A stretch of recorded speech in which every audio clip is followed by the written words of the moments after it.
Hello viewers, welcome to Edu Audio Teller. So today's story is an ISC story named The Sound Machine by Roald Dahl. So before starting the audiobook of the story, we'll get to know about what the story is actually about. That means the structure of the story.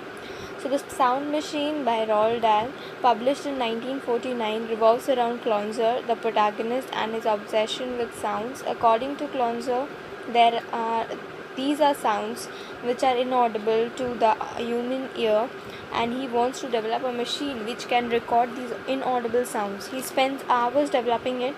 Clonzer wants to hear the sounds made by bats, flies, and even plants. According to him, the plants make painful shrieking noises when they are cut. From the beginning, there is a constant question whether Clonzer was just imagining the sound or he really heard anything. It keeps the readers guessing. The characters are portrayed quite well. Dr. Scott's character is the opposite of the protagonist. He is a compassionate, cooperative, and considerate man. He was the closest man Clonzer had as a friend. The other character, Mrs. Squanders, appeared rather distant from Clonzer. Then comes our protagonist Clonzer, who is a confused yet intriguing soul from the beginning. Main themes are obsession, harsh treatment towards plant and wildlife, instability, desire, and determination to prove one's point, and of course, appearance versus reality. Maybe the author just wanted to show how cruel humans are on the plant's life. The theme of appearance versus reality is explored in two ways. Once by tempting the readers to think that there indeed are sounds that we cannot hear, and again towards the end by a subtle suggestion that the sound which Clonzer claimed to be listening may actually be non existent. At the end of the story, when the machine gets broken by the branch, Clonzer is devastated. Dr. Scott had to hold his arm while trying to take him back home. This perhaps suggests that Clonzer had a breakdown at this point. So before starting, let's also know about the author, Mr. Roald Dahl. Roald Dahl was born on 18 September 1916 and died on 23rd November 1990. He was a British novelist, short story writer, poet, screenwriter, and fighter pilot. His books have sold more than 250 million copies worldwide. Born in Wales to Norwegian parents, Dahl served in the Royal Air Force during the Second World War, in which he became a flying ace and intelligence officer. Rising to the rank of acting wing commander, he rose to prominence in 1940s with works for both children and adults, and he became one of the world's best-selling author. He has been referred to as one of the greatest storytellers for children of 20th century. His awards for contribution to literature include the 1983 World Fantasy Award for Life's Achievement and the British Book Awards Children's Author of the Year in 1990. In 2008, the Times placed Dahl 16th on the list of the 50 greatest British writers since 1945. Dahl's short stories are known for their unexpected endings and his children's books for their unsentimental, macabre, often darkly comic mood, featuring villainous adult enemies of the children characters. His books champion the kind-hearted and feature an underlying warm sentiment. Dahl's work for children include James and the Giant Peach, Charlie and the Chocolate Factory, Matilda, The Witches, Fantastic Mr. Fox, The BFG, The Twits, and George's Marvelous Medicine. His adult works include Tales of the Unexpected. The Sound Machine was first published in the New Yorker on 17th September 1949. It had also appeared in the collections More Tales of the Unexpected 1980, Someone Like You 1984, and Skin and Other Stories 202. It combines science fiction with conversation in a fantastic tale that hovers between illusion and reality. So here was all about the story and the author. Let's continue with the audiobook of the story, The Sound Machine by Roald Dahl. It was a warm summer evening, and Clonzer walked quickly through the front gate and around the side of the house and into the garden at the back. He went on down the garden until he came to a wooden shed, and he unlocked the door, went inside and closed the door behind him. The interior of the shed was an unpainted room. Against one wall on the left there was a long wooden workbench, and on it, among a glittering of wires and batteries and small sharp tools, there stood a black box about 3 feet long, the shape of a child's coffin. Clonzer moved across the room to the box. The top of the box was open, and he bent down and began to poke and peer inside it among a mass of different colored wires and silver tubes. He picked up a piece of paper that lay beside the box, studied it carefully, put it down, peered inside the box, and started running his fingers along the wires, tugging gently at them to test the connections, glancing back at the paper, then into the box, then at the paper again, checking each wire. He did this for perhaps an hour. Then he put a hand round to the front of the box where there were 3 dials, and he began to twiddle them, watching at the same time the movement of the mechanism inside the box. All the while he kept speaking softly to himself, nodding his head, smiling sometimes, his hands always moving, the fingers moving swiftly, deftly inside the box, his mouth twisting into curious shapes when a thing was delicate or difficult to do, saying, "Yes, yes, and now this one. Yes, yes, but is this right? Is it? Where's my diagram? Yes. Ah, yes, of course. Yes, yes. That's right. And now, good, good. Yes, yes, yes, yes. His concentration was intense. His movements were quick. There was an air of urgency about the way he worked, of breathlessness, of strong suppressed excitement. Suddenly, he heard footsteps on the gravel path outside, and he straightened and turned swiftly as the door opened and a tall man came in. It was Scott. It was only Scott, the doctor. "Well, well, well," the doctor said. "So this is where you hide yourself in the evenings?" "Hello, Scott," Clonzer said. "I happened to be passing," the doctor told him, "so I dropped in to see how you were. There was no one in the house, so I came on down here. How's that throat of yours have been behaving?" "It's all right, it's fine. Now I am here, I might as well have a look at it." "Please don't trouble. I'm quite cured. I'm fine." The doctor began to feel the tension in the room. He looked at the black box on the bench. Then he looked at the man. "You have got your hat on," he said. "Oh, have I?" Clonzer reached up, removed the hat, and put it on the bench. The doctor came up closer and bent down to look into the box. "What's this?" he said. "Making a radio?" "No, just fooling around. It's got rather complicated looking innards." "Yes." Clonzer seemed tense and distracted. "What is it?" the doctor asked. "It's rather a frightening looking thing, isn't it?" "It's just an idea." "Yes, it has to do with sound, that's all." "Good heavens, man, don't you get enough of that sort of thing all day in your work?" "I like sound." "So it seems." The doctor went up the door, turned and said, "Well, I won't disturb you. Glad your thoughts not worrying you any more."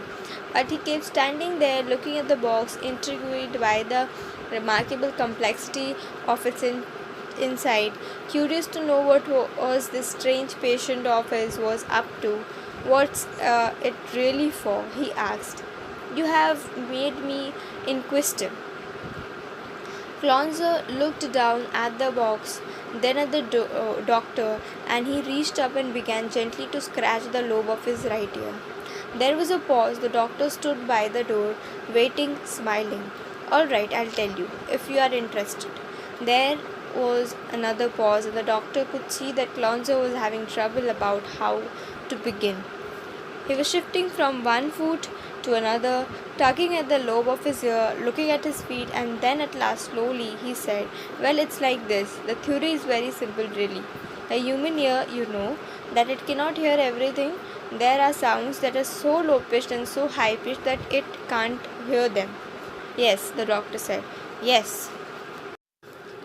Well, speaking very roughly, any note so high that it has more than 15,000 vibrations a second, we cannot hear it. Dogs have better ears than us. You know, you can buy a whistle whose note is so high pitched that you cannot hear it at all, but a dog can hear it. Yes, I have seen one, the doctor said. Of course, you have. And up the scale, higher than the note of that whistle, there is another note, a vibration if you like, but I prefer to think of it as a note. You cannot hear that one either. And above that, there is another and another rising right up the scale for ever and ever and ever. An endless succession of notes, an infinity of notes. There is a note if only our ears could hear it, so high that it vibrates 1,000,000 times a second, and another 1,000,000 times as high as that, and on, higher and higher as far as numbers go, which is infinity, eternity beyond the stars. Clonzo was becoming more animated every moment. He was a small, frail man, nervous and twitchy, with always moving hands, his large head inclined towards his left shoulder, as though his neck were not quite strong enough to support it rigidly. His face was smooth and pale, almost white, and the pale grey eyes that blinked and peered from behind a pair of steel spectacles were bewildered, unfocused, remote.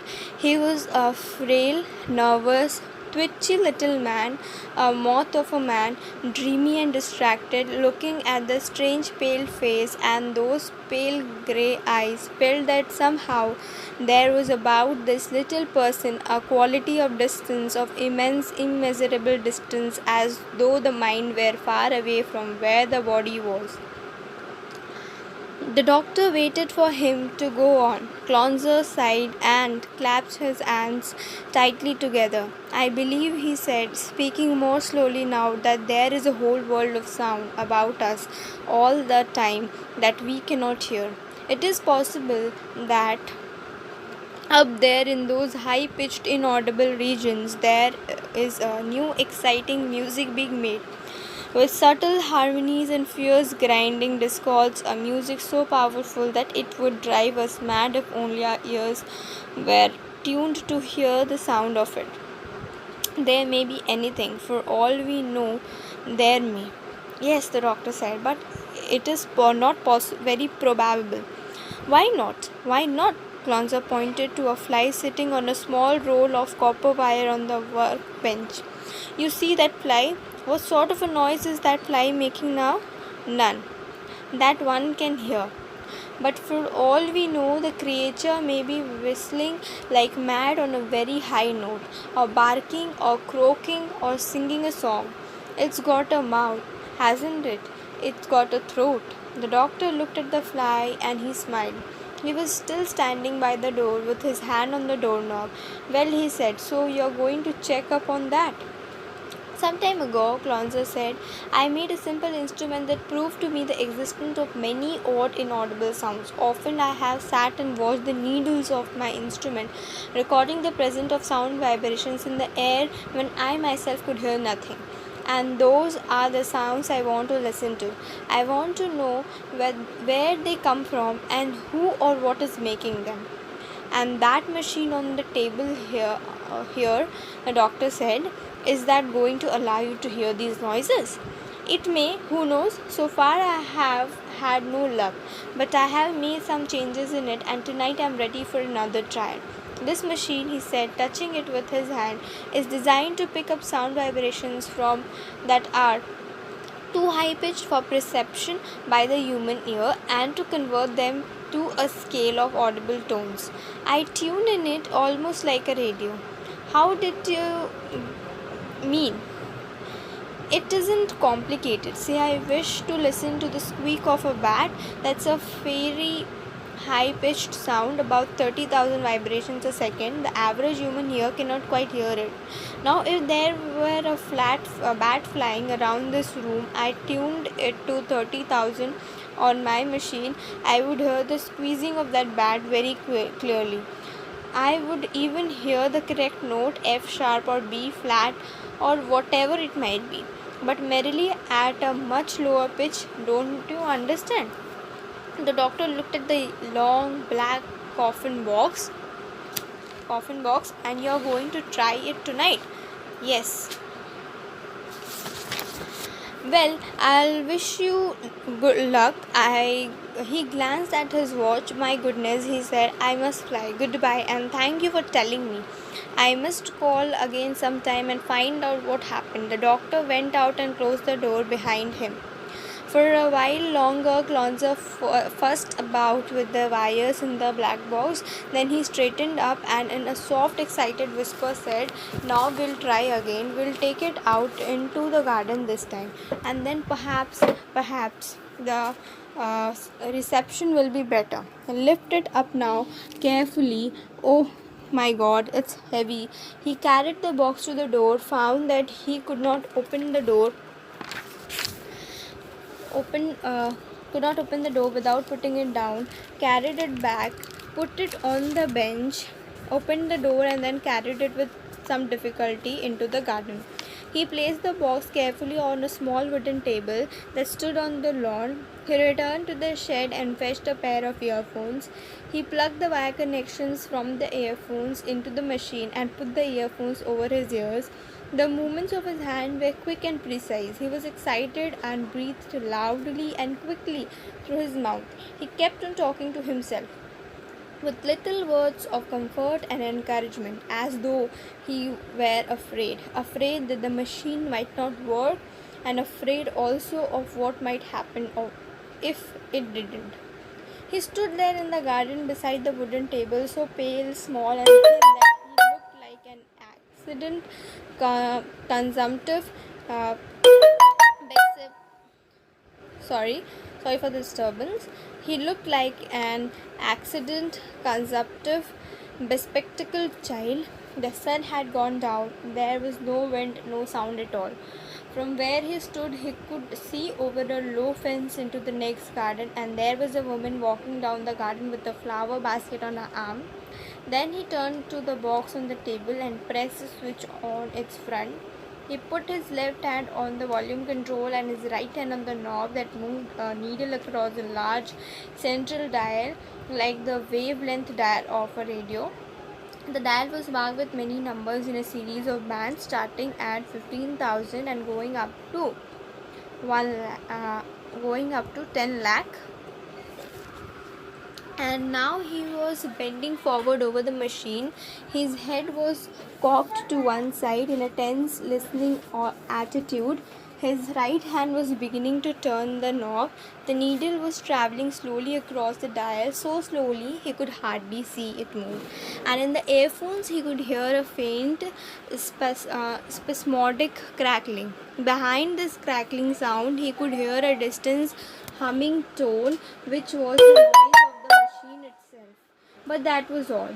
As he listened, he became conscious of a curious sensation, a feeling that his ears were stretching out away, thin, stiff wire, out away from his head, that each ear was connected to his head by a thin, stiff wire like a tentacle, and that the wires were lengthening, that the ears were going up and up towards secret and forbidden territory.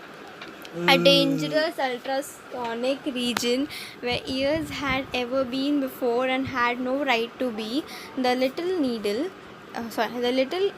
crept slowly around the dial, and suddenly he heard a shriek, a frightful, piercing shriek, and he jumped and dropped his hand. Catching hold of the edge of the table, he stared round him as if expecting to see the person who had shrieked. There was no one in sight except the woman in the garden next door, and it was certainly not she. She was bending down, cutting yellow roses and putting them in her basket. Again it came, a throatless, inhuman shriek, sharp and short, very clear and cold. The note itself possessed a minor metallic quality that he had never heard before. Clonzer looked around him, searched instinctively for the source of the noise. The woman next door was the only living thing in sight. He saw her reach down, take a rose stem in the fingers of one hand and snip the stem with a pair of scissors. Again he heard the scream. It came at the exact moment when the rose stem was cut. At this point, the woman straightened up, put the scissors in the basket with the rose, and turned to walk away. Mrs. Saunders, Clonzer shouted, his voice shrill with excitement. "Oh, Mr. Saunders!" And looking round, the woman saw her neighbor standing on his lawn, a fantastic, arm-waving little person with a pair of earphones on his head, calling to her in a voice so high and loud that she became alarmed. "Cut another one, please cut another one quickly." She stood still, staring at him. "Why, Mr. Clonzer?" she said. "What's the matter?" "Please do as I ask," he said. "Cut just one more rose." Mrs. Saunders had always believed her neighbor to be a rather peculiar person. Now it seemed that he had gone completely crazy. He wondered whether she should run into the house and fetch her husband. "No," she thought. "No, he is harmless. I'll just humor him." "Certainly, Mr. Clonzer, if you like," she said. She took her scissors from the basket, bent down and snipped another rose. Again Clonzer heard that frightful, throatless shriek in the earphones. Again it came at the exact moment the rose stem was cut. He took off the earphones and ran to the fence that separated the two gardens. "All right," he said. "That's enough. No more. Please, no more." The woman stood there, a yellow rose in one hand, slippers in the other, looking at him. "I'm going to tell you something, Mrs. Saunders," he said. "Something that you won't believe." He put his hands on the top of the fence and peered at her intently through his thick spectacles. "You have this evening cut a basket full of roses.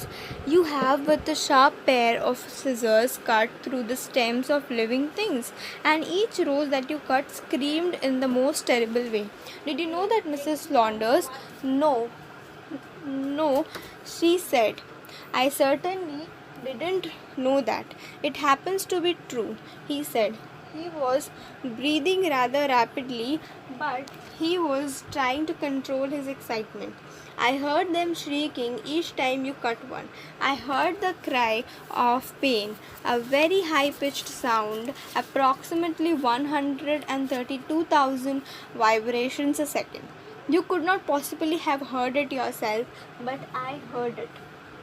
"Did you really, Mr. Clonzer?" She decided she would make a dash for the house in front in about 5 seconds. "You might say," he went on, "that a rosebush has no nervous system to feel with, no throat to cry with. You would you you would be right. It hasn't. Not like ours anyway." "But how do you know, Mrs. Saunders?" And here he leaned far over the fence and spoke in a fierce whisper. "How do you know that a rosebush doesn't feel as much pain when someone cuts a stem into two as you would feel if someone cut your wrist off with a garden shears? Do you know that? It's alive, isn't it?" "Yes, Mr. Clonzer." "Oh, yes, and good night." Quickly she turned and ran up the garden to her house. Clonzer went back to the table. He put on the earphones and stood for a while listening. He could still hear the faint crackling sound and the humming noise of the machine, but nothing more. He bent down and took hold of a small white daisy growing on the lawn. He took it between thumb and forefinger and slowly pulled it upward and sideways until the stem broke. For the moment that he started pulling to the moment when the stem broke, he distinctly heard in the earphones a faint high-pitched cry, curious, inanimate, He took another daisy and did it again. Once more he heard the cry, but he was not so sure now that it expressed pain. No, it wasn't pain, it was surprise. Or was it? I didn't really express any of the feelings or emotions known to any human being. It was just a cry, a neutral, stony cry, a single emotionless note expressing nothing. It had been the same with the roses. He had been wrong in calling it a cry of pain. A flower probably didn't feel pain. It felt something else which we didn't know about. Something called toin or sprawl or plinacment or anything you like. He stood up and removed the earphones. It was getting dark and he could see prickles of light shining in the window of the houses all around him. Carefully, he picked up the black box from the table, carried it into the shed, and put it on the workbench. Then he went out, locked the door behind him, and walked up the house. The next morning, Clonzo was up as soon as it was light. He dressed and went straight to the shed. He picked up the machine and carried it outside, clasping into his chest with both hands. Walking unsteadily under its weight, he went past the house, out through the front gate, and crossed the road to the park.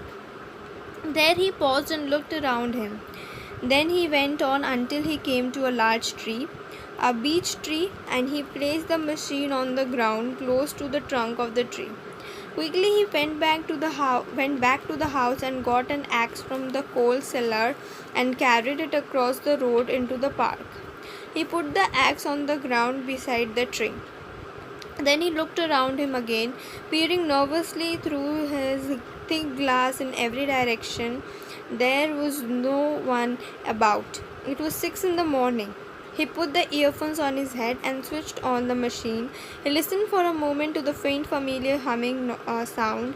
Then he picked up the axe, took a stance with his legs wide apart, and swung the axe as hard as he could at the base of the tree trunk. The blade cut deep into the wood and struck there, and at the instant of impact, he heard a most extraordinary noise in the earphones. It was a new noise unlike any he had heard before, a harsh, noteless, enormous noise and growling, low-pitched screaming sound. Not quick and short like the noise of the roses, but drawn out like a sob, lasting or fully a minute, loudest at the moment when the axe struck, fading gradually fainter and fainter until it was gone. Clonzo started in horror at the place where the blade of the axe had sunk into the wood flesh of the tree. Then gently he took the axe handle, worked the blade loose, and threw the thing on the ground. With his fingers he touched the gash that the axe had made in the wood, touching the edge of the gash, trying to press them together to close the wound. And he kept saying, "Tree, oh tree, I'm sorry, I'm so sorry, but it will heal fine." For a while he stood there with his hands upon the trunk of the great tree. Then suddenly he turned away and hurried off out the park, crossed the tree, through the front gate and back into his house. He went to the telephone, consulted a book, dialed a number and waited. He held the receiver tightly in his left hand and tapped the table impatiently with the right hand. He heard the telephone buzzing at the other end, and then the click of a lifted receiver and a man's voice, a sleepy voice saying, "Hello, yes." "Dr. Scott," he said. "Yes, speaking." "Dr. Scott, you must come at once, quickly, please." "Who is it speaking?" "Lonzo here, and you remember what I told you last night about my experience with sound and how I hoped I might?" Yes, of course, but what's the matter? Are you ill?" "No, I'm not ill, but it's 6:30 in the morning," the doctor said, "and you call me, but you are not ill?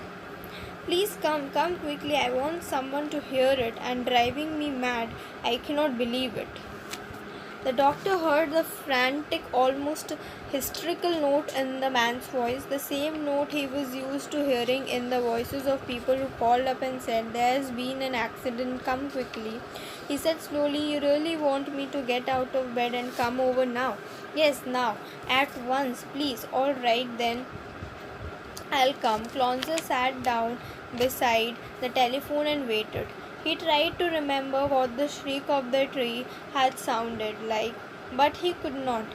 He could remember only that it had been enormous and frightful, and that it had made him feel sick with horror. He tried to imagine that what sort of noise a human would make if he had to stand anchored to the ground while someone deliberately swung a small sharp thing at his leg so that the blade cut in deep and wedged itself in the cut. Same sort of noise, perhaps, no, quite different. The noise of the tree was worse than any other human noise because of the frightening, toneless, throatless quality. He began to wonder about other living things, and he thought immediately of the field of wheat, and the field of wheat standing up straight and yellow and alive, with the mowers going through it, cutting the stems, 500 stems a second. Every second. Oh my God, what would that noise be like? 500 wheat plants screaming together, and every second another 500 being cut and screaming. And no, he thought, I do not want to go to a wheat field with my machine. I would never eat bread after that. But what about potatoes and cabbages and carrots and onions? And what about apples? Ah, no, apples are all right. They fall off naturally when they are ripe. Apples are all right if you tell them fall off instead of tearing them from the tree branch. But not vegetables. Not a potato, for example. A potato would surely shriek. So would a carrot and an onion and a cabbage. He heard the click of the front gate latch, and he jumped up and went out and saw the tall doctor coming down the patch, little black bag in hand. Well, the doctor said, "Well, what's all the trouble? Come with me, doctor. I want you to hear it. I called you because you're the only one I have told. It's over the road in the park. You will come now." "Will you come now?" The doctor looked at him. He seemed calmer now. There was no sign of madness in hysteria. He was merely disturbed and excited. They went across the road into the park, and Clonzer held the way to the great beech tree, at the foot of which stood the long black coffin box of the machine and the axe. What did you bring it out here?" the doctor asked. "I wanted a tree. Here aren't any big trees in the garden. And why the axe? We will see in a moment, but now please put on these earphones and listen. Listen carefully and tell me afterwards precisely what you hear. I want to make quite sure." The doctor smiled and took the earphones and put them over his ears. Clonzer bent down and flicked the switch on the panel of the machine. Then he picked up the axe and took his stance with his legs apart, ready to swing. For a moment he paused. "Can you hear anything?" he said to the doctor. "Can I what?" "Can you hear anything?" "Just a humming noise." Clonzer stood there with the axe in his hand, trying to bring himself to swing. But the thought of the noise that the tree would make made him pause again. "What are you waiting for?" the doctor asked. "Nothing," Clonzer answered, and then he lifted the axe and swung it in the area, and as he swung "Nothing," Clonzer answered, and then he lifted the axe and swung it at the tree. And as he swung, he thought he could swear, he felt a movement of the ground on which he stood. He felt a slight shifting of the earth beneath his feet, as though the roots of the tree were moving underneath the soil, but it was too late to check. The blow of the axe blade struck the tree and wedged deep into the wood. That at that moment, high overhead, there was the crackling sound of wood splintering and the swishing sound of leaves brushing against other leaves, and they both looked up, and the doctor cried, "Watch out! Run, man! Quickly run!" The doctor had ripped off the earphones and was running away fast. But Clonzer stood spellbound, staring up at the great branch, 60 feet long at least. It was bending slowly downward, breaking and crackling and splintering at its thickest point where it joined the main trunk of the tree. The branch came crashing down and Clonzer leapt aside just in time. It fell upon the machine and smashed it into pieces. Great heavens! Shouted the doctor as he came running back. That was a near one. I thought it had got you. Clonzer was staring at the tree. His large head was leaning on one side, and upon his smooth white face there was a tense, horrified expression. Slowly he walked up to the tree and gently he prized the blade loose from the trunk. "Did you hear it?" he said. Turning to the doctor, his voice was barely audible. The doctor was still out of breath from the running and the excitement. "Hear what? In the earphones. Did you hear anything when the axe struck?" The doctor began to rub the back of his head. "Well," he said. As a matter of fact, he paused and frowned and bit his lower lips. "No, I am not sure. I could not be sure. I don't suppose I had the earphones on for more than a second after the axe struck." Yes, but what did you hear?" "I don't know," the doctor said. "I don't know what I heard. Probably the noise of the branch breaking." He was speaking rapidly, rather irritably. "What did it sound like?" Clonzer leaned forward slightly, staring hard at the doctor. "Exactly what did it sound like?" "Oh hell," the doctor said. "I really don't know. I was more interested in getting out of the way. Let's leave it." Dr. Scott, "What did it sound like?" "For God's sake, how could I tell with half the tree falling on me and having to run for my life?" The doctor certainly seemed nervous. Clonzer had sensed it now. He stood quite still, staring at the doctor, and for fully half a minute he didn't speak. The doctor moved his feet, shrugged his shoulders, and half turned to go. "Well," he said, we did better get back." "Look," said the little man, and now his smooth white face became suddenly suffused with color. "Look," he said, "you switched this up." He pointed to the last gash that the axe had made in this tree trunk. "You switched this up quickly. You stitched this up quickly." "Don't be silly," the doctor said.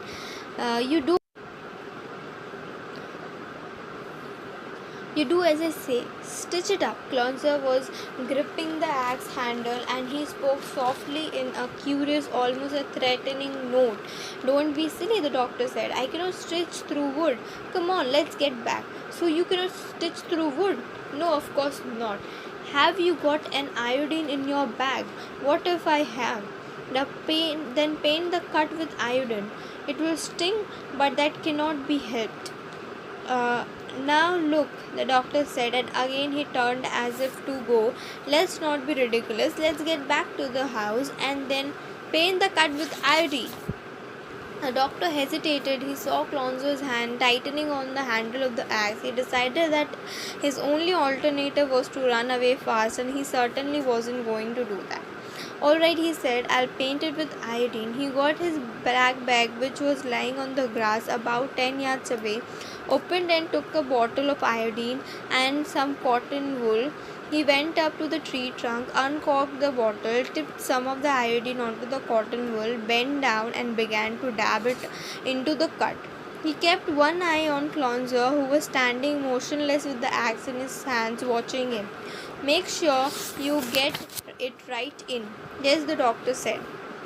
"Now do the another one, the one just above it." The doctor did as he was told. "There you are," he said. "It's done."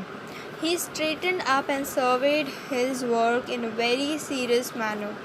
"That should do nicely." Clonzer came closer and gravely exclaimed the two wounds. "Yes," he said, nodding his huge head slowly up and down. "Yes, that will do nicely." He stepped back a pace. "You will come and look at them again tomorrow?" "Oh yes," the doctor said, "of course, and put some more iodine on, if necessary." "Yes."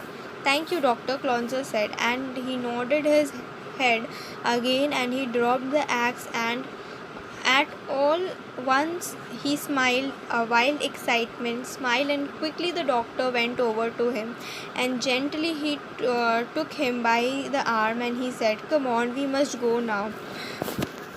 And suddenly they were walking away, the two of them, walking silently, rather hurriedly across the park, over the road, back to the house. So finally, this audio book of the sound machine is completed. For more videos upon its explanation and question answer, you may write us on the comment section. And please do like this video, subscribe our channel, and share this video with your friends. It will surely help them as well. Thanks for watching.